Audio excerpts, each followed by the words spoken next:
Hello everyone, पिछले lecture में हमने पढ़ लिया है कि डिहाइड्रल ग्रुप क्या हुआ करता था। तो हमने डिहाइड्रल ग्रुप जो है बनाया था, जिसे हम लोग लिखते थे Dl। इसके जो एलिमेंट्स आए थे हमारे पास वो थे किसी भी एन साइडेड रेगुलर पॉलीगॉन से रिलेटेड जितनी भी सिमेट्रीज है, चाहे वो रिफ्लेक्शन है या फिर रोटेशनल सिमेट्रीज है, उनका कलेक्शन हमारा इसमें आ जाता है। तो सबसे पहले हम लोग रोटेशनल सिमेट्रीज को लिखते हैं 1 r स्क्वायर, और एन साइडेड पॉलीगॉन में हमारे पास n जो है रोटेशनल सिमेट्रीज थी r⁻n-1। फिर हम लोग रिफ्लेक्शन सिमेट्रीज लिखते हैं तो s, फिर rs, देन r²s, सो हमारे पास r⁻n-1 यहाँ पर आ जाएगा। तो ये हमारा क्या हुआ करता था, ये था हमारा डिहाइड्रल ग्रुप जिसमें 2n एलिमेंट्स थे। अब हम लोग सबसे पहले बात करेंगे इन रोटेशनल सिमेट्रीज के बारे में, तो इनकी प्रॉपर्टीज को थोड़ा सा हम लोग डिस्कस कर लेते हैं। सबसे पहली बात तो हमें ये नोट करनी है कि जो रोटेशनल सिमेट्रीज हैं ये आपस में क्या करते हैं, कम्यूट करती हैं। तो फर्स्ट पॉइंट हमारा ये होगा कि रोटेशनल सिमेट्रीज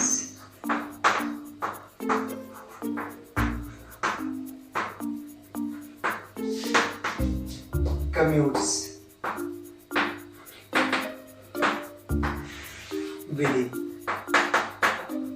इसका मतलब ये हुआ कि वो आपस में क्या होंगे, कम्यूट होंगे।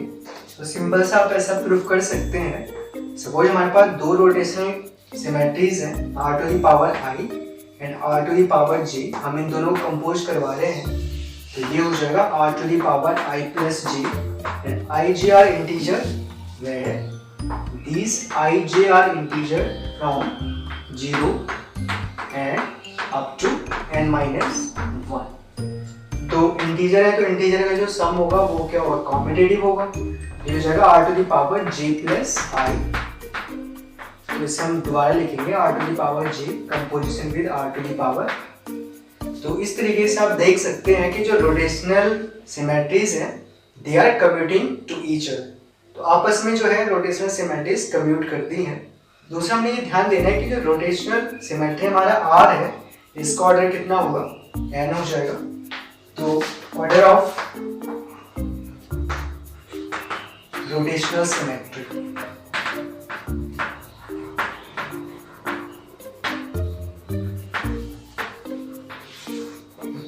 तो जैसे हमारे पास हम लोग r को देखें केवल, तो r का ऑर्डर कितना होगा, because we know that r⁻n is 1। तो इसका मतलब ये होगा कि r जो रोटेशनल सिमेट्री था इसका ऑर्डर हमारे पास आ जाएगा n। नाउ इन जनरल अगर हमारे पास r⁻i कोई रोटेशनल सिमेट्री है तो इसका ऑर्डर कितना हो जाएगा, सिंपल सा फॉर्मूला हम लोग यूज करेंगे n/GCD of greatest common divisor of i and n।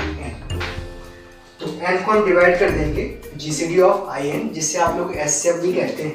तो हम ऐसा भी लिख सकते हैं n/HCF of i and n। तो अगर हम n को डिवाइड कर देंगे i और n के HCF से, तो जो नंबर हमें मिलेगा that will be the order of r⁻i। तो इस तरीके से हम लोग किसी भी रोटेशनल सिमेट्री का ऑर्डर पता कर सकते हैं इजीली। नेक्स्ट अब हम लोग ऐसा करते हैं, इक्विलेटरल ट्रायंगल की जो रोटेशनल सिमेट्रीज हैं एक बार उनको फिर से रिवाइज कर लेते हैं। तो जैसे हमारे पास एक ट्रायंगल था ABC, इक्विलेटरल ट्रायंगल ABC, और हम क्या करते हैं, इसको 120 डिग्री जो है एंटी क्लॉकवाइज। हाँ, तो ये आपने ध्यान रखना है इसमें कि जो भी रोटेशनल सिमेट्रीज हमें मिली है वो सारी की सारी एंटी क्लॉकवाइज रोटेट करने पर मिली है, क्लॉकवाइज रोटेट करने पे नहीं मिली है। जैसे आप इसको 120 डिग्री रोटेट करेंगे तो हमारे पास जो इक्विलेटरल ट्रायंगल आएगा वो इस टाइप से आ जाएगा ABC। और अगेन अगर आप इसको रोटेट करते हैं तो ये आ जाएगा आपके पास, फिर से हमने 120 डिग्री रोटेट किया इसको, तो जो नया ट्रायंगल हमें मिलेगा वो आएगा ABC। तो इस तरीके से हमारे पास 3 रोटेशनल सिमेट्रीज हमें मिलती हैं इक्विलेटरल ट्रायंगल में। अब तीसरा पॉइंट हम लोग ऐसा करते हैं, डिस्कस करते हैं inverse of a rotational symmetry.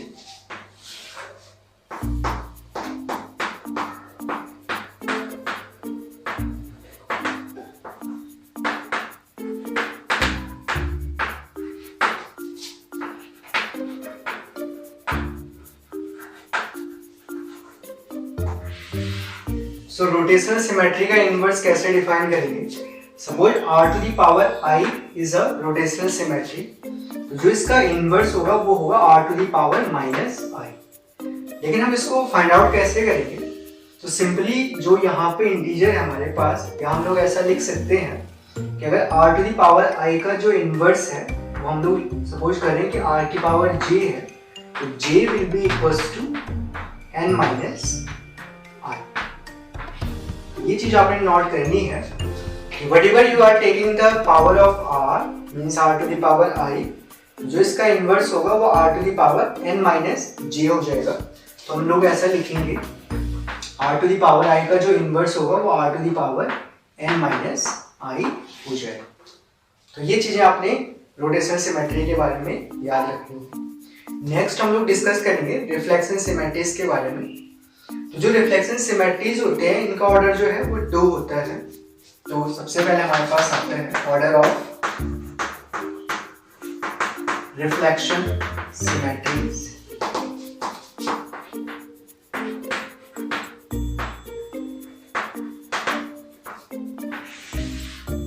Reflection symmetries का ऑर्डर 2 होता है। हमने कहा जैसे हम कह रहे हैं कि S कोई रिफ्लेक्शन सिमेट्री है तो इसका जो ऑर्डर होगा वो 2 हो जाएगा, that is S square will be equals to 1।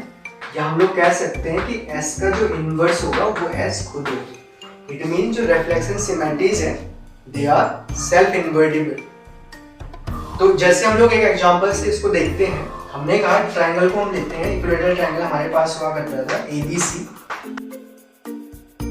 A से एक लाइन ड्रॉ करते हैं जो B और C के मिड पॉइंट से जाती है, और इस लाइन के अबाउट इसको फ्लिप करते हैं।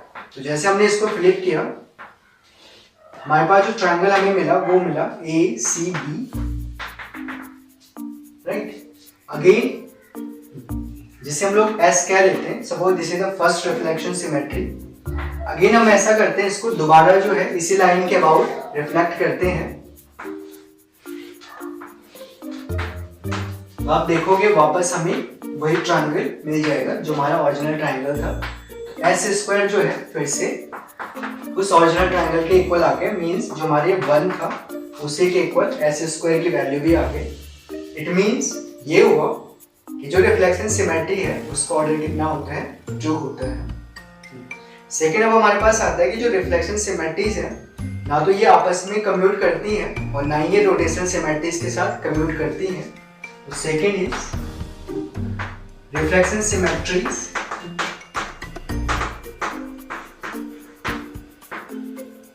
तो मैंने क्या कहा कि जो रिफ्लेक्शन सिमेट्रीज हैं ना तो ये आपस में कम्यूट करेंगी और ना ही ये रोटेशनल सिमेट्रीज के साथ कम्यूट करेंगी।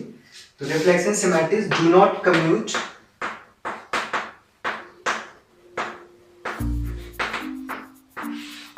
Within and with rotational symmetries।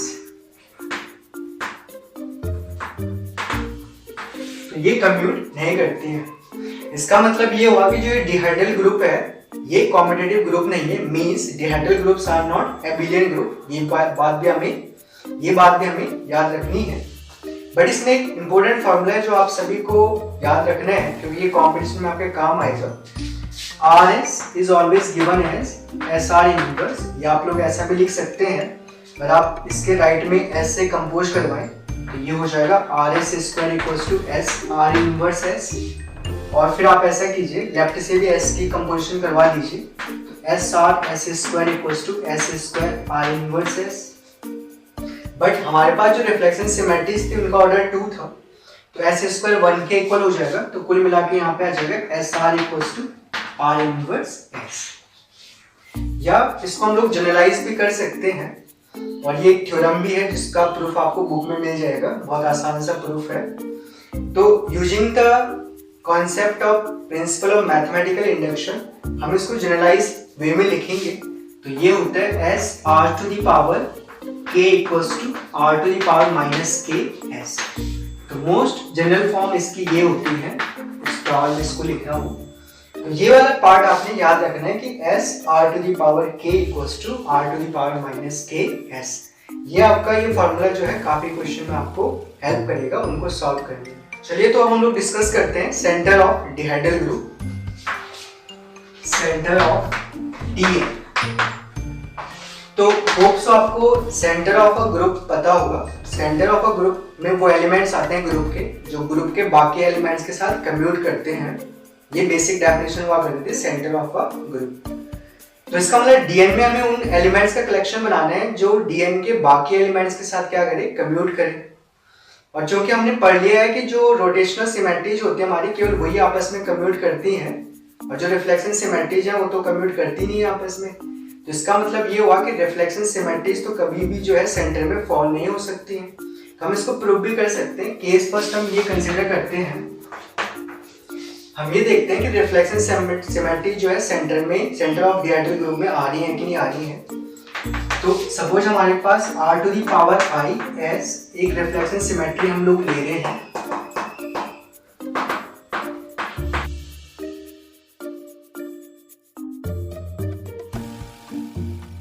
चलिए अब हम लोग चेक करते हैं कि जो ये r to the power i into s हमारे रिफ्लेक्शन सिमेट्री है ये अदर सिमेट्रीज के साथ कम्यूट करते हैं कि नहीं करते हैं। तो सपोज हम कॉन्ट्रडिक्शन लेके चलते हैं कि ये जो है किसी रोटेशनल सिमेट्री के साथ कम्यूट करते हैं। सपोज हम ऐसा करते हैं, r की पावर i इंटू s को कंपोज करवा देते हैं रोटेशनल सिमेट्री r के साथ। हम ये कहते हैं कि ये r के साथ क्या कर रहे हैं, कम्यूट कर रहे हैं। इट मीन्स ये हो जाएगा r into r to the power i into s के इक्वल।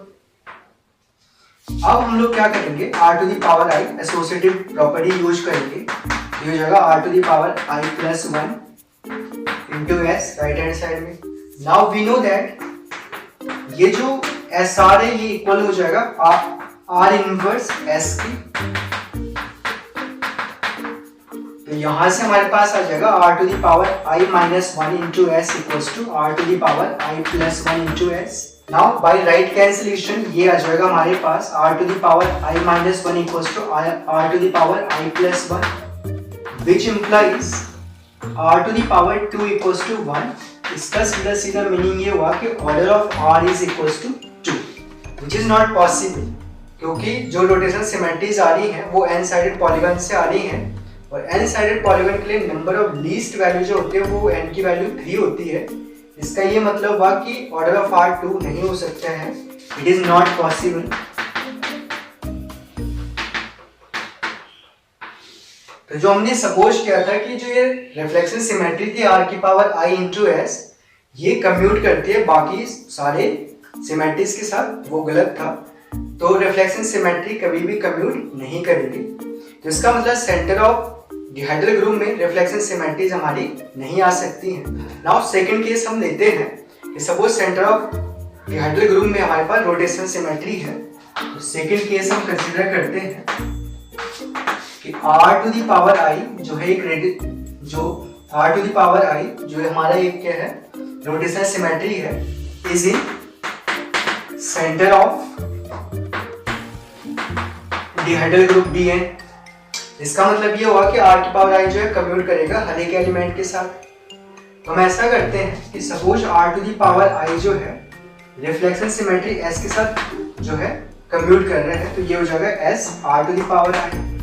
बट हमें ये पता है कि s r to the power i is equals to r to the power minus i into s। By right cancellation r to the power i equals to r to the power minus i। इसका मतलब ये हुआ कि r की power 2i किसके equal हो जाएगा 1 के। बट हमने ये कहा था कि जो ऑर्डर है r का वो है n और r की पावर 2i जो है 1 के इक्वल आ रहे हैं। इसका सीधा सीधा मीनिंग ये हुआ कि n को डिवाइड करना पड़ेगा 2i।